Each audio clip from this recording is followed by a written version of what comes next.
झुंजारते विश्वनाथ जगी पाप पुण्य न कळत्या गोविंद असनी गोविंद शरणी गोविंद त्यामणी पैसरासे ऊर्ध्व पुंड्रबाळ कंठी शोभिमान कापी जटकाळ तयाभिने गोविंद असनी गोविंद शरणी गोविंद त्यामणी पैसरासे तुका म्हणे शंख चक्रांचे शृंगार तुका म्हणे शंख चक्रांचे शृंगार नामामृत सार मुखा माझी गोविंद असनी गोविंद शरणी गोविंद त्यामणी बैसलासी विठाल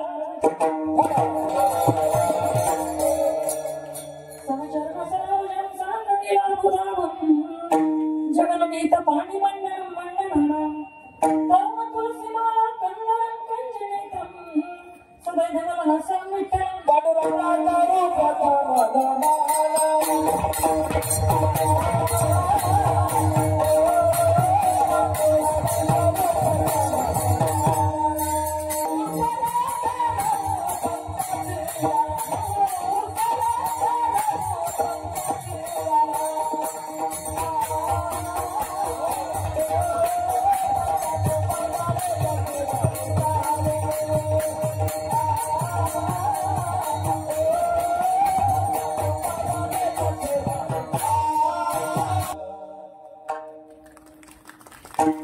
पांडुरंगा करू प्रथम दुसरे चरण संतांची त्यांच्या कृपा दाने कथेचा विस्तार बाबाजी सद्गुरु दास तुका मनोजा मार्ग तुल्य वेदम जितेंद्रिय बुद्धिमतां वरिष्ठं वातात्मशब्दमरुत मुख्यं श्रीरामदूतं शरणं प्रपद्ये वसुदेव वसुतं देवं कंसचाणूरमर्दनं देवकी परमानन्दं कृष्णं वन्दे जगद्गुरु नमो ज्ञानेश्वर निवृत्ति उदारा सोपन देवा तामाये नमो त्रिभुवन पावनी आदत्रय जननी देवांचे ज्यांचे क्रिया स्मरण होय सकल विद्ये चंडीकरण ते चिवंतु श्री चरण श्री सद्गुरूंचे ते नमस्कार येता आन पवन कुमार अमर हरे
विश्वदास जगे पाप पुण्यागे नातळत्या गोविंद असनी गोविंद शरणी गोविंद त्यामणी बैसला असे प्राप्त प्रसंगी कीर्तन रूपी सेवेकरता, भगवंताच्या सेवेकरता नवे नवे जमलेला तुम्हा सर्व संत श्रोतेजन, समर्थ मायबापांच्या सेवेकरता निवडलेला अभंग जगद्गुरु विश्ववंदनीय देहूचे सुप्रसिद्ध साधू असणारे पाचव्या वेदाचे निर्माते, इंद्रायणी भीमेला पडलेलं गोड स्वप्न ज्यांना म्हणावं असे माझे वारकरी संप्रदायाच्या कलशस्थानी शोभून दिसणारे तुकोबाराय आणि त्या तुकोबारायांचा अभंग सेवेसाठी निवडलाय विठाला.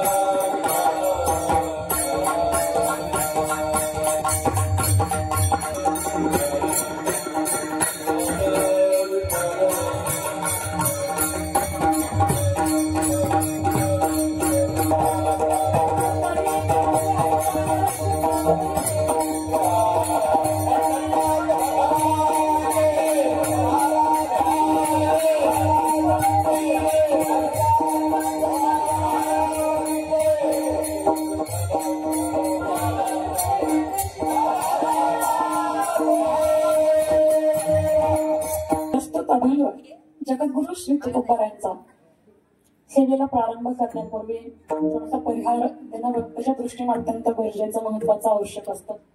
म्हणून परिहार द्यायचा तो म्हणजे असं की या ठिकाणी श्री क्षेत्र चंदनजिरा, तालुका जिल्हा जालना या ठिकाणी असणारा हा सुंदर भव्यदिव्य स्वरूपाचा अखंड हरिनाम सप्ताह गेली 11 वर्ष चालू आहे अविरतपणे. कोरोनामध्ये बंद पडला होता का? कोरोनामध्ये पण चालूच होता. वा, काय आवाज बघा जोरात. कोरोनामध्येही बंद न पडणारा हा सप्ताह 11 वर्ष अविरतपणे अखंडपणे चालू आहे. म्हणून तुम्हा सर्वांना माझाही साष्टांग दंडवत असेल बरं का.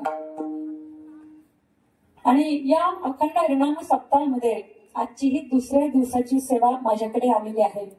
सेवेचं कारण ठरणारे ज्यांच्या मुखातून तुम्ही सुंदर श्रीराम कथा ऐकतात ते आमचे मेहुणे, आमचे ताजी आहेत ते. त्यांच्या मार्फत, त्यांच्या माध्यमातून या तारखेचा या ठिकाणी फोनवर संपर्क झाला आणि माझं या ठिकाणी येणं झालं आणि तुम्हा सर्व साधू संतांचं दर्शन त्या माध्यमातून मला झालं. त्याचबरोबर आमचे हरिभक्त परायण आदरणीय महादेव महाराज गिरी यांच्या माध्यमातूनही या तारखेसाठी संपर्क झाला. त्यांचे मी आभार व्यक्त करते, महाराजांचे आभार व्यक्त करते. आणि या ठिकाणी आता गायकांचं वर्णन काय करू, माझ्याकडे शब्दच नाहीये बरं का. अप्रतिम गायक आहेत, कलाकार मंडळी. कोणाला म्हणतात कलाकार, तुम्हाला माहिती आहे का? नसेल माहिती मी सांगून द्यायला ऐका ना, कलाकाराची व्याख्या काय आहे. जो उम्र भर बांध कर रख सकता है, जो उम्र भर बांध कर रख सकता है उसे प्यार कहते हैं. और अपने कला से जो दुनिया को हिला सकते हैं उन्हें कलाकार कहते हैं, उन्हें कलाकार कहते हैं. एकापेक्षा एकाहून एक बळी या ठिकाणी रत्न आहेत बरं का. प्रथम क्रमांकाला उभे असणारे आमचे मामाश्री, माझे मामा आहेत हरिभक्त परायण आदरणीय भगवान महाराज कोबाळे. त्याचबरोबर ज्यांची आपण चाल आत्ता ऐकली, लय चालीचे राव तुम्ही, म्हणजे गोड म्हणायचंय, गोड गोड चालीचे म्हणजे गोड म्हणायचे. पुढचं ऐकायचं थोडं, अर्धवट ऐकले की अवघड होते. लईच गोड चालीचे राव तुम्ही, काही म्हणा. मला सांगले मरावं आणि तुमच्या पोटी जन्म द्यावं का खरंच. पण मी असं अगोदरच्या कीर्तनात पण खूप वेळास म्हणलेले, मग त्यांच्या पोटाला अगोदर जावं लागेल.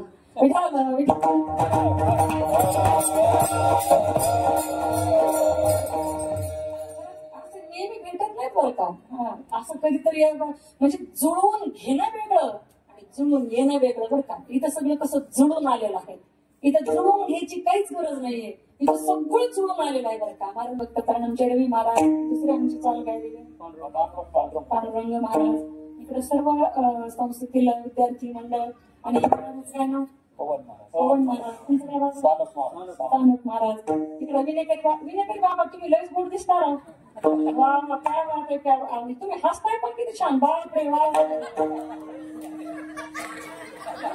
ज्यांच्या बोटावर आम्ही सगळेजण थया थया नाचू शकतो ज्यांची बोट मृदंगावर अशी फिरतात, मृदंगावर सुंदर प्रकारचं प्रभुत्व, ज्यांची कमांड आहे, असे दोन दिग्गज मृदंगाचारी माझ्या समोर आहेत. सुंदर प्रकारचा मृदंग ते वाजवतात.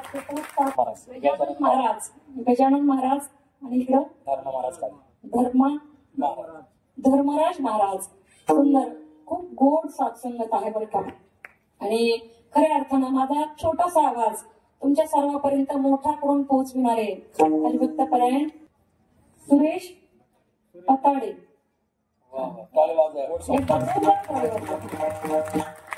म्हणजे ते आता काही बिघाड होऊ देत नाहीत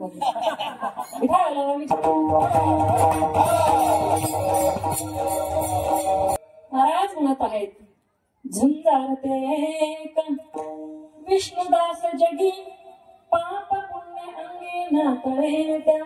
महाराज म्हणतात या जगामध्ये, गावामध्ये, तालुक्यामध्ये, जिल्ह्यामध्ये नाही बघा, कुठं जगामध्ये, या जगामध्ये एकमेव जर झुंजार कोण असेल ना तर ते कोण आहेत? विष्णूचे दास आहेत. विष्णूचे दास आहेत ते एकमेव झुंजार आहेत. झुंजार ते एक विष्णुदास जगी, आणि त्यांच्या अंगाला पाप पुण्याचा थराही लागत नाही. पाप पुण्य त्यांच्या अंगाला लागत अजिबात नाही. का लागत नाही त्याचं कारण अभंगाच्या दुसऱ्या चरणात महाराज सांगतात. गोविंद असणी गोविंद श्रेणी गोविंद त्यामणी बैसला.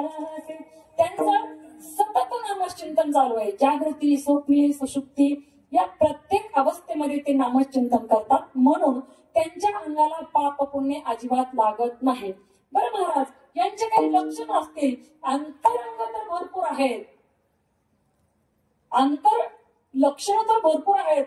साधकांना विचारलं, बाबा महाराज आम्ही त्यांना बाह्य स्वरूपानं कसं ओळखावं बरं? तेव्हा महाराजांनी सुंदर सोपं उदाहरण सांगितलं. कसं ओळखायचं सांगतो म्हटलं आहे का? कसं ओळखायचंय? ऊर्ध्व पुंड्र भाळ कंठी शोभे माळ. ज्याच्या कपाळावर उभा गंध असेल, ज्याच्या कपाळावर उभा गंध असेल, महाराज सांगतात, मी नाही सांगत, आणि ज्याच्या गळ्यामध्ये तुळशीची पवित्र माळ असेल, काढू नका सगळ्यांना आहेत मला माहिती नाही,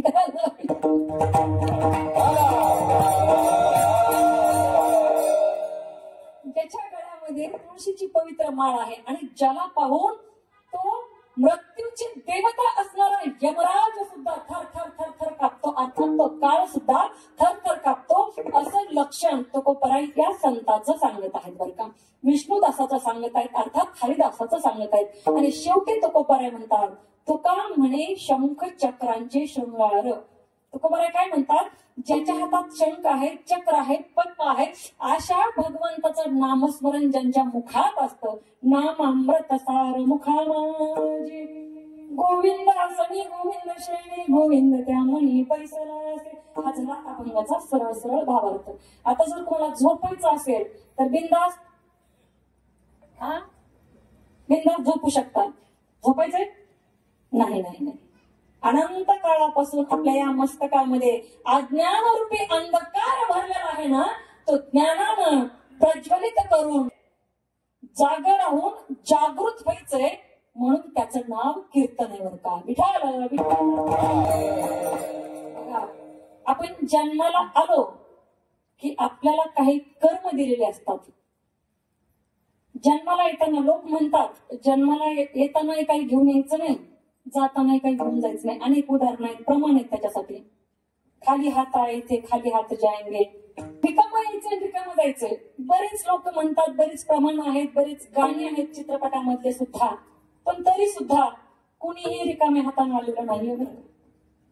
रिकाम्या हाताने कुणी आलेलं नाहीये आणि रिकाम्या हाताने कुणीच जाणार नाही. ऐका ना, मी थोडं वेगळं बोलणारी पोरगी बरं का. हा, रिकाम्या हाताने कुणी आलेलं नाही आणि रिकाम्या हाताने कुणी जाणार नाही. तुम्ही म्हणाल काय आणलं होतं मग? मुठी तर बंद होत्या, काहीच नव्हतं आणलं, पण त्या मुठीमध्ये आपण स्वतःच प्रारब्ध सोबत घेऊन आलेलो आहेत. मागच्या जन्मातले कर्म आपण सोबत घेऊन आलेलो आहेत. का तर या जन्मात येऊन त्याचे भोग भोगून ते कर्म संपवायचे आपल्याला. आणि तुम्ही म्हणाल जाताना काय घेऊन जातो? जायला जाता इथं राख होते, काय घेऊन जातो? ऐका ना, जाताना आपण काय घेऊन जातो?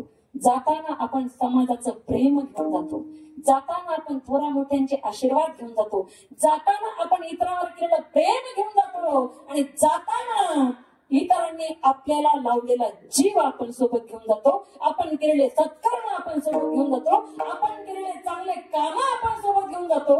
कोण म्हणतंय रिकाम्या हाताने यायचंय रिकाम्या हाताने जायचं? येतानाही सोबत जन्मच घ्यायला कोणासोबत लागतो? जन्म घेणे लागे वासना सोबत आहे ना, वासना सोबत आहे. आणि तिची कधी तृप्ती होते का? अजिबात नाही. माणूस तर मरतो पण त्याची आशा कधी मरत नाही बरं का. आणि याच आशेमुळं, या वासनेमुळे माणसाला जन्माला यावं लागतं, या जीवाला जन्माला यावं लागतंय. म्हणून सोबत जन्माला येताना सोबत वासना तर निश्चितच आहे, सोबत प्रारब्ध आहे. आपण म्हणतो ना, प्रारब्ध काय वाढून ठेवले? बरं विचार करा, ज्यानं कुठलाही कसलंही पाप केलं नाही त्याला गर्भातच मरावं लागते. होतं ना असं? कधी कधी पाहिलं असेल आपण का? त्याचं तिथपर्यंतच होतं, कर्म तिथपर्यंत, तितकेच भोग होते, तितके भोगले, निघून गेला. बरेच माणसं म्हणतात चांगल्या लोकांचा मृत्यू लवकर होतो. का होतो? त्याचं कारण आहे, शास्त्राने कारण दिलेली आहेत, आपल्याला सगळं कळतंय पण आपण वळून घेत नाहीत बऱ्याचदा. असं होतं. त्या माणसाचं कर्म जेवढं भोगायचं होतं, जेवढे भोग भोगायचे होते, भोगून झाले की तो मुक्त झाला, पण आपण त्याच्यासाठी रडत राहतो. बरोबर आहे ना? आपण रडतोच, कारण या संसारामध्ये आपण आलोय, मोह माया रूपी संसारामध्ये आपण जन्माला आलो, म्हणून आपण रडतो. वास्तविक पाहता गेलेला जीव आहे ना, तो मुक्त झालेला आहे. मागचे बाकी राहिलेत का? ते त्रास भोगणारे, ते अजून भोग त्यांचे संपलेले नाहीत. त्याचा अर्थ असा आहे म्हणून आपण परमार्थ म्हणजे फार अवघड नाहीये. काही लोकांनी परमार्थाची व्याख्या फार अवघड करून ठेवली. अवघड नाहीये परमार्थ. सांगू तुम्हाला, स्त्रियांसाठीचा खरा परमार्थ सांगेल मी तुम्हाला.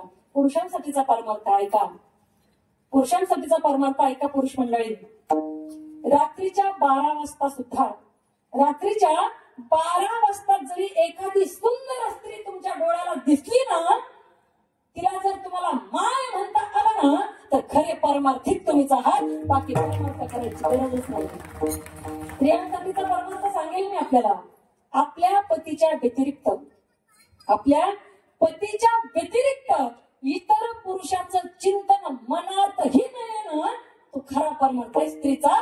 तो खरा परमार्थ आहे. तिने देवाची पूजा नाही केली तरी सुद्धा चालतंय. मग संसारिकाचा परमार्थ आहे. एखाद्याचं काम केलं त्याच्या बदल्यात मोबदला घ्या, पण जास्त लुबाडू नका. हा संसारिकाचा परमार्थ. साधूचा परमार्थ आहे सतत नामचिंतन करणं. संताचा परमार्थ आहे जीवाला त्या अज्ञानरूपी अंधकारातून बाहेर काढणं. सगळ्यांचे आपापले परमार्थ आहेत, सगळ्यांचं आपापलं कार्य वाटून दिलेलं देवाना, आणि ते कार्य आपण करायला पाहिजे. अभंगामध्ये महाराज म्हणतात, जे विष्णूचे दास आहेत तेच खऱ्या अर्थानं झुंजार आहेत. झुंजार या शब्दाचा अर्थ काय? जो झुंज देतो, जो झुंज देतो. झुंज देणं म्हणजे काय बघा, सकाळी सकाळी, आता आपल्याकडे नाही सिटीमध्ये, पण ग्रामीण भागात असतात. सकाळी सकाळी आपण पाहतो 2 कोंबडीची झुंज लागलेली असते. कोंबड्याची. कोणाची? कोंबड्याची. मग त्यांना झुंजार म्हणायचं का? त्यांना म्हणता येईल का झुंजार? 2 कोंबडी इतके टक्कर देतात आपसात, इतके झुंज करतायत, इतके भांडणं करतात, एकामेकाच्या अंगावर उड्या मारतात, त्या चोचीने मारतात वगैरे, झुंज देतात ते, पण त्यांना झुंजार म्हणता येत नाही का?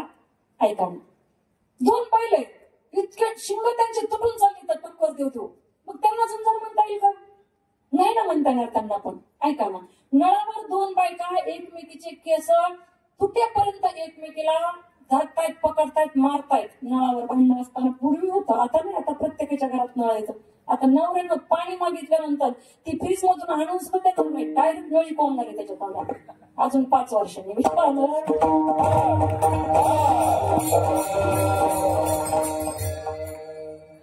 2 माणसं असतात, हांगरी तुंगरी होतात रोडला, इतके भांडणं करतात, इतके भांडणं करतात. त्यांना झुंजार म्हणायचं का? मग नाही म्हणता येणार. झुंजार म्हणायचे कुणाला ऐका, जो स्वतःचा स्वार्थ बाजूला ठेवून समाजाच्या हितासाठी झटतो, झगडतो, रात्रंदिवस खर्च करतो, झुंजार त्यांना म्हणायचंय. झुंजार त्यांना म्हणायचंय बरं का. आणि मग हे असे झुंजार कोण आहेत? साधू संत स्वतःसाठी जगले का? नाही ना. जगद्गुरु तुकोबारायांनी 400 वर्षापूर्वी आज ज्या देहूमध्ये जगद्गुरु तुकोबारायांचं मंदिर डौलदारपणे उभं आहे, त्याच देहूवासियांनी तुकोबारायांची गाढवावरून दिंड काढली होती. गळ्यामध्ये चपलांचे हार घातले होते, तोंडाला काळं फासलं होतं, गाडवावर उलट बसवलं होतं आणि धिंड काढली होती. स्वतःच्या दारासमोर धिंड आली. पत्नीनं आवाज ऐकला, कारण धिंड अशी मोठी चाललेली नव्हती. लेकरं बोलवले होते बरेच, मग कोणी पराती आणल्या, ताट आणले, प्लेट आणल्या, कोणी तांबे ग्लास आणि त्याला वाजवत वाजवत चालले होते. तुकोबऱ्यांच्या पत्नी जिजाबाई बाहेर आल्या काय वाजते बघण्यासाठी. बाहेर आल्या तेव्हा माझी तुकोबराई म्हणताय, अगं पाहत काय उभी राहिलीस? अगं या सगळ्या माणसासाठी जरा चहा पाण्याचा बंदोबस्त करतेस का? विचार करा महिला मंडळ, विचार करा. आपल्या नवऱ्याची गाढवावरून धिंड काढणाऱ्याचा चहा पाणी आपल्यापैकी कोणी करू शकेल? करेल कोणी? नाही करू शकणार, शक्यच नाही. पण जगद्गुरु तुकोबरायांनी आपल्या पत्नीला सांगितलं, अगं ऐक ना, ही सगळी माणसं आहेत ना माझ्यासोबत सकाळपासून फिरतायत ग. बघ ना माझं काय म्हणून वाहनावर बसलोय, मी वाहनावर बसलोय, पण ही सगळी माणसं अनवाणी पायानं सकाळपासून माझ्यासोबत आहेत. कुणी वाजवतात, कुणी गातायत, कुणी काय करतायत. बघ ना या माणसांसाठी चहा पाणी कर. जिजाबाईने विचारलं का हो? म्हटले तुम्ही असं काय करता तो वेड्यासारखं? ज्यांनी तुमची धिंड काढली त्यांना तुम्ही चहा पाणी का करायला सांगितलं? परत घरी आले ना तुकोबारे, तेव्हा तुकोबाऱ्यांनी सांगितलं, अगं रावले मी लढत होतो म्हटले. तुमच्या मनात असाही विचार आला असेल, साधू संत तर माळा घालून नामचिंतन करतात, मग ते झुंजार या शब्दाचा अर्थ झुंज देतो. झुंजार हा शब्द योद्ध्यासाठी लागू पडतो, योद्ध्याला झुंजार असं म्हटलं होतं. मग हे योद्धे आहेत का? जगद्गुरु तुकोबऱ्यांचं प्रमाण आहे.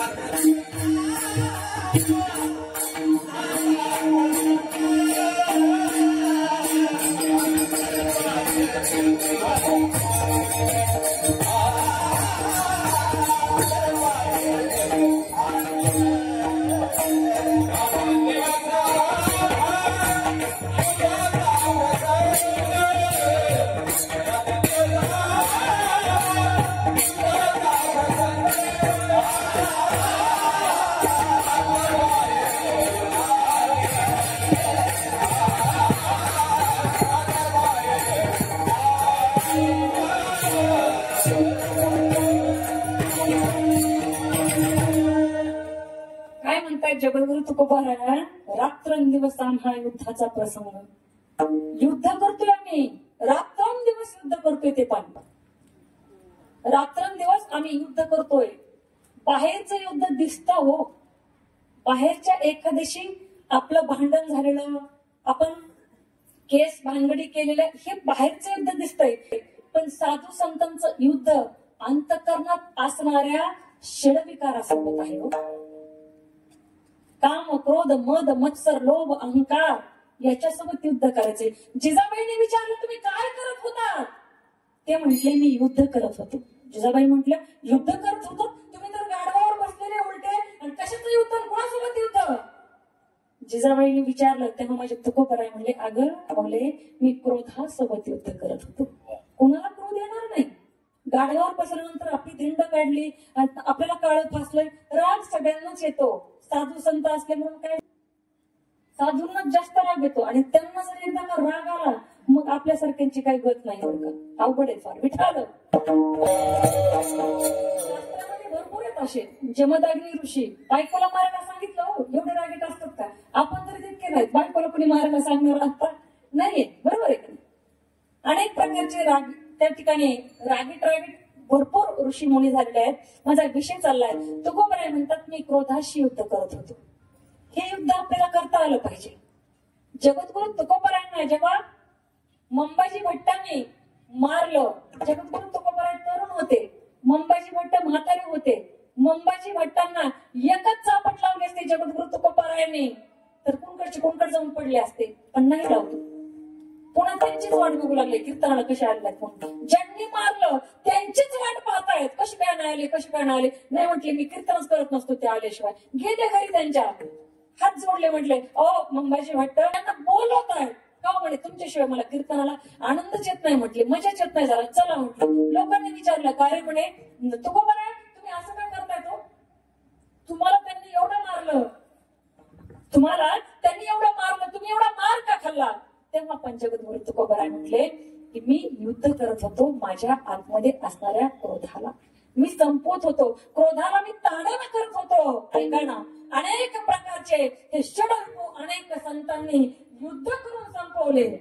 माझ्या मीराबाईला जेव्हा बापाने विष दिलं, विष का प्याला राणा जिने भिजा, पिवत पिवत मीरा हास्य रे, बघ घुंगूर बांधे मीरा नाची. मीरा राजाची मुलगी होती, राजाची मुलगी होती, पण पायात चाळ बांधून नाचली. बापानं सांगितलं भजन करायचं असेल तर एवढं विष पी, मग भजन कर.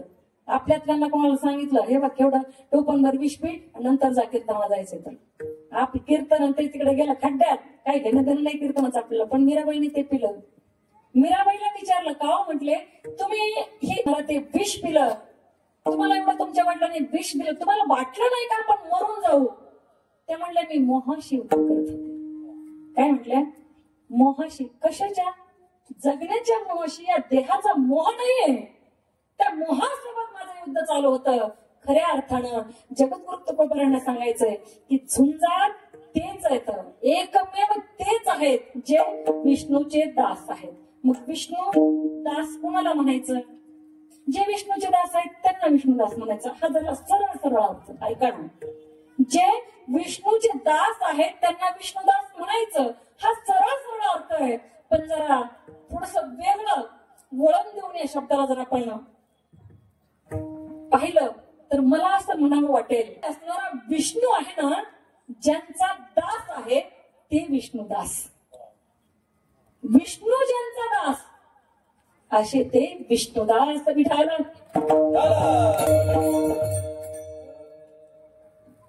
कोणाकोणाचा दास झाला होतो सांगायला कमी पडतील, इतके सांगायला.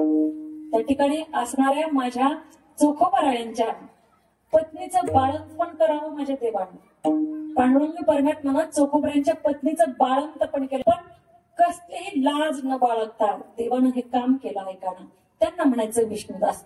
विष्णुदास कुणाला म्हणायचंय?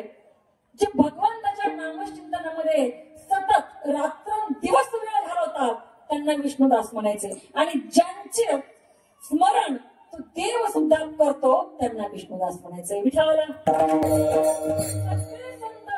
या शब्दाच्या व्याख्येत येतील. जनाबाई आहे, लढा दिला तिने सुद्धा, बापासोबत गेले नाही. जनाबाई असं एकच व्यक्तिमत्व आहे की ते एकदाच पंढरपूरला गेलं, पुन्हा वापस नाही गेलं. आम्ही दर महिन्याला तोंड घेऊन जातो पंढरपूरला, पुन्हा तोंड घेऊन वापस येतो. सांगायचंय मला, जनाबाई एकदाच पंढरपूरला गेले. आणि महिला मंडळ ऐका ना, जे जनाबाई म्हणली ना ते कोणीच दुसरं स्त्री म्हणू शकत नाही बरं का. काय म्हटली जनाबाई माझ्या? ऐका ना. जनी म्हणी देवा झाले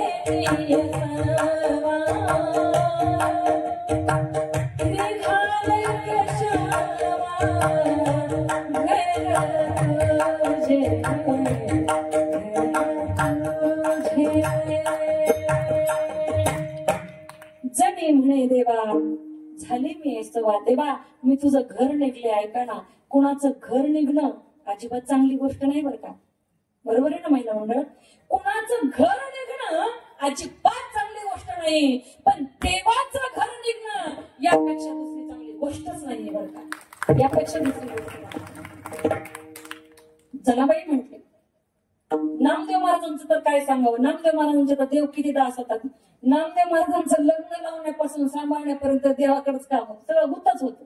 नामदेव महाराजांचं देवाकडे होतं. ऐका ना, माझ्या नाथ बाबांच्या घरी 36 वर्ष देव राबला हो. कावडीने पाणी ज्या घरी चक्र पाणी वाहे. अहो 36 वर्ष देव त्या नाथ बाबांच्या घरी राबला, त्यांना म्हणायचे विष्णुदास. Oh,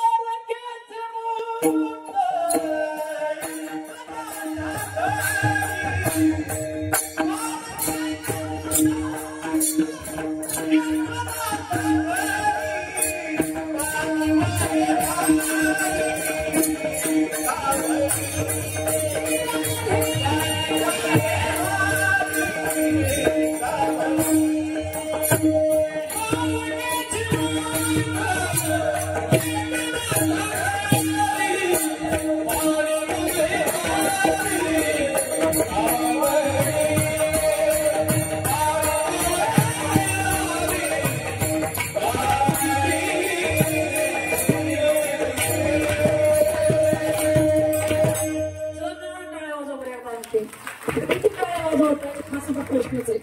बरोबर आहे ना? पण टाळी वाजवत जा बरं का. तुम्हाला सवय चांगली टाळी वाजवायची. खाने की मजा थाली से, खाने की मजा थाली से, बगीचे की मजा माली से, ससुराल की मजा साली से, झगड़े की मजा गाली से, और हर कीर्तन की मजा ताली से, हर कीर्तन की मजा ताली से. म्हणून टाळी तर वाजलीच पाहिजे. सुंदर फक्त तेच आहेत. कोण? तर जे विष्णूचे दास आहेत. ऐका ना, मला थोडस पुढे जायचंय आणखी. आताच आपण कालच्या 19 फेब्रुवारीला जयंतीच्या राजाची साजरी केली. ते छत्रपती शिवाजी महाराज अहो 450 वर्ष उलटले. 450 वर्ष उलटले. आजही शिवाजी महाराजांचं नाव घेतल्यानंतर काळ झोपलेला माणूस कडून जागा होतो. जागा झालेला माणूस उठून बसतो. बसलेला माणूस पळायला लागतो. चालणारा माणूस पळायला लागतो. आणि धावणारा माणूस निश्चित ध्येय गाठल्याशिवाय थांबत नाही. ही छत्रपती शिवाजी महाराजांच्या नावाची धमक आणि ताकद आहे. हे आजही आपल्याला मान्यच करावं लागेल. आजही आपल्याला मान्यच करावं लागेल. काय केलं या माणसानं? काय केलं या राजानं? ऐका, वाऱ्यासारखी तलवार चालून गेला. निधड्या छातीनं हिंदुस्थान हरवून गेला. आणि मुठभर जीवलात जिगर 5 मावळ्यांना सोबतीला घेऊन हजारो सैतानांना लढून गेला. स्वर्गात गेल्यावर सुद्धा ज्यांना देवाने चुकवून मुजरा केला असा एक मर्द मराठा राजा शुभा होऊन गेला. राजा शुभा होऊन गेला. राजा शुभा होऊन गेला. चुकला नाही, वाकला नाही कधी कुणासमोर. माझा राजा ऐका, जिजाऊचा लेख तो, जिजाऊचा लेख तो बहुजनांचा राजा होता. अरे झुकला नाही कधी कुणासमोर. मुघलांचा तो बाप होता. कुणी अडत असेल तर त्याला सत्याची वाट दाखवा. आणि कुणी नडतच असेल तर त्याला छत्रपतींची जात दाखवा. छत्रपतींची जात दाखवा. छत्रपती शिवाजी महाराज की एकच राजा इथे जन्मला. एकच राजा इथे जन्मला.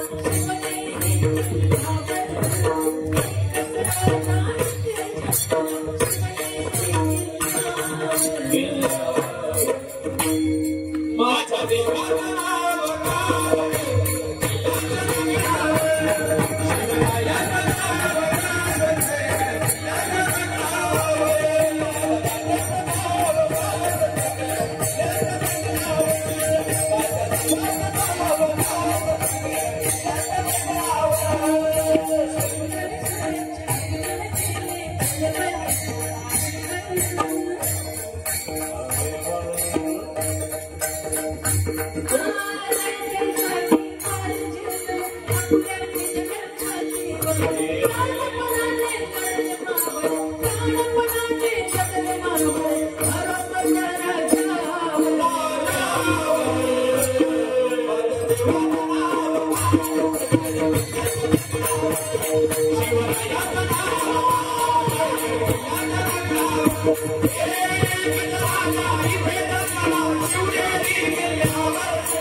आपल्याला आपलं पिक्चर रिलीज झालेलं आहे छावा. कोणी कोणी पाहिलं बरं? वा पाहायला पाहिजे बरं. आपल्या लेकरांना जर छावा बनवायचा असेल ना तर त्याला छावा नक्की दाखवा बरं का. आपण काय करतो, आपले लेकर कार्टून लावून बसतात. कार्टून लावतात आणि झुरळाला घाबरतात. छावा दाखवा, छाव्यासारखे नाही तयार झाले तर म्हणा. काय छत्रपती संभाजी महाराजांचं काम आहे हो. मी तर नेहमी सांगते बरं का, जगावं ते छत्रपती शिवाजी महाराजांसारखं आणि मरावं ते माझ्या छत्रपती संभाजी महाराजांसारखं. संभाजी महाराजांसारखं नाही जमला माझा राजा, नाही गुडघे टेकवले. काय शेवटचे शब्द आहेत हो, हृदय पार रक्तबंबाळ होऊन जातो. शेवटचे शब्द आहेत छत्रपती संभाजी महाराजांचे. आबासाहेब आपल्या वडिलांना साहेब म्हणायचे. आबासाहेब तुम्ही आभाळ एवढ्या डोळ्याने आमच्याकडे पाहत असाल, पण आम्हाला तुमच्याकडे पाहण्यासाठी डोळेच राहिले नाहीत. आबासाहेब तुम्ही आमच्याकडे आशेने पाहत असाल, गुडघ्याच्या वाट्या काढल्यात, डोळ्यात त्या ठिकाणी शिसं ओतलेलं आहे, बुबुळं काढून घेतली, कानात शिसं ओतलंय. अरे अरे बोकडं सोलून काढावा तशी अंगावरची कातडी सोलून काढली, तरी सुद्धा माझा छावा छत्रपती संभाजी महाराज 40 दिवस मृत्यूला टक्कर देत होता. याला म्हणायचंय झुंजार आणि याला म्हणायचंय खरा भक्त कोणाचा, तो भगवंताचा.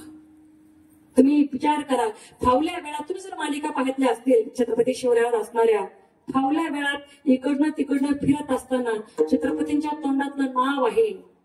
छत्रपती म्हणायचे जगदंब जगदंब. एवढंच नाही, जेव्हा युद्धासाठी रणभूमीवर जात असताना त्या ठिकाणी चाल करून शत्रूवर तुटून पडायचंय, तेव्हा सुद्धा त्यांचं अख्खं सैन्य म्हणायचं काय,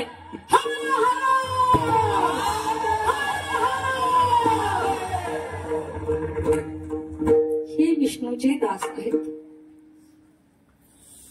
झुंजार ते एक विष्णुदास जगी. खरे झुंजार हे आहेत बरं का. झुंजार या शब्दामध्ये सगळे साधू संत येतात. झुंजार या शब्दामध्ये महामानव येतात. झुंजार या शब्दामध्ये योद्धे येतात. महापराक्रमी, बलवान असणारा, महाधुरंधर असणारा व तो एक शंभू राजा था. शेर शिवा का छावा पहा तो चित्रपट, आणि जे दृश्य आपल्याला पाहणं होत नाही ते राजानं सहन कसे केले असतील त्याचा थोडासा अंदाज लावावा फार गरजेचं आहे. आणि आपला इतिहास, खरा इतिहास आपल्याला समजणं गरजेचं आहे बरं का. कारण इतिहास घडवला मावळ्यांनी. लक्षित नाही का? इतिहास घडवला मावळ्यांनी, पण तो लिहिला तत्कालीन धर्ममार्तंड कावळ्यांनी, म्हणून इतिहास चुकीचा लिहिला बऱ्याच प्रमाणात. एक प्रश्न आहे, 40च्या पुढची माणसं, 40च्या पुढच्या माणसांनी उत्तर सांगायचं मला. जेव्हा आपल्याला प्रश्न आला होता इतिहास या विषयामध्ये, छत्रपती शिवाजी महाराजांच्या गुरुचं नाव काय, आपण उत्तर लिहिलेलं आहे. 40 वर्षाच्या पुढच्या फक्त आपण उत्तर लिहिलंय, छत्रपती शिवाजी महाराजांच्या गुरुचं नाव दादोजी कोंडदेव. बरोबर आहे? बोलत चला थोडस. माझा पेशा शिक्षक आहे, मला जरा बोललेला आवडतं थोडस मध्यंतर. काय उत्तर लिहिलं होतं? दादोजी कोंडदेव लिहिलं होतं. तुम्ही आहेत का 40चे पुढच्या आहेत ना? तुम्ही लिहिलं होतं ना? लिहिलंय आपण सगळ्यांनी. पण आज खरा आपल्याला इतिहास कळालेला आहे छत्रपती शिवरायांचा आणि दादोजी कोंडदेवाचा कसलाही आणि कुठेही संबंध आलेला नाही. म्हणून म्हंटल मी, इतिहास घडवला मावळ्यांनी पण तो लिहिला कावळ्यांनी, म्हणून इतिहास चुकीचा. आजही छत्रपती शिवाजी महाराजांसाठी, संभाजी महाराजांसाठी लाखो मावळे प्राणाचं बलिदान द्यायला तयार आहेत. पण आम्हाला खरे शिवाजी आणि खरे संभाजी जिजाऊ आम्हाला समजल्या पाहिजेत, ही मात्र काळाची गरज आहे बरं का. विठाल मावळे कशी ऐकायला, सळसळत रक्त, सळसळत रक्त शिवांचे भक्तान कपाळी भगवा टिळा. अरे आला आला बादळानं कोण अडविले या बादळा, आलाच कुणी अडवा तर वाचलं त्याचा खुळखुळा. नाद करायचा नाही आमचा, नादच खुळा आमचा नादच खुळा, नादच खुळा. नाद छत्रपतींच्या मावळ्यांचा आहे बरं का. इथला प्रत्येक मावळा, ऐका तुम्ही मावळे आहात सर्व शिवरायांचे, इथला प्रत्येक मावळा शिवरायांचा गड आहे. त्याचं हृदय बाले किल्ला आणि मन राजगड आहे. राजा शिवाजीनं किल्ला आमच्या हृदयात बांधलेला. झाला जरी किती हल्ला तरी अभेद्य राहिला. कुणी किती करा मार नाही घेणार माधार. अजून कोचक झाली नाही शुभांची तलवार. धमन्यामधून अजूनही वाहते शिवगंगा खळखळ. अरे नाद करायचा नाही आमचा नादच खुळा, आमचा नादच खुळा, आमचा नादच खुळा. छत्रपती शिवाजी महाराज की जय. बघा, आणि जे झुंजार असतात, लढवय्ये असतात, योद्धे असतात. आता योद्धे म्हटल्यानंतर युद्ध करावं लागतंय.